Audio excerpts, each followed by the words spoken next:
मुंढवा जमीन प्रकरणावरून सामाजिक कार्यकर्ते अंजली दमानिया यांनी पुन्हा एकदा अजित पवार आणि पार्थ पवारांवरती निशाणा साधलाय। मुंढवा जमीन घोटाळा प्रकरणात अजून कोणतीही कारवाई झाली नाहीये।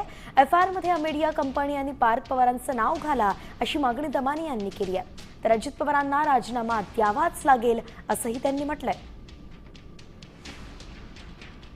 एफआयआर मध्ये पहिलं अमेडिया एंटरप्राइजेस LLP आणि पार्थ अजित पवारचं नाव हे घातलं गेलं पाहिजे।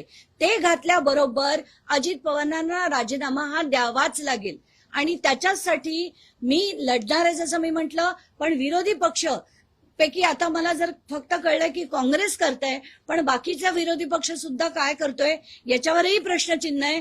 त्यांनी देखील करावं अशी नम्र विनंती मी त्यांना करते। देश विदेशातील प्रत्येक घडामोडींचे लाईव्ह अपडेट मिळवण्यासाठी आता साम टीव्हीच्या सर्व सोशल मीडिया प्लॅटफॉर्मला लाईक, फॉलो आणि सबस्क्राईब करा। तसंच सर्व नोटिफिकेशनसाठी बेल आयकॉन प्रेस करायला विसरू नका।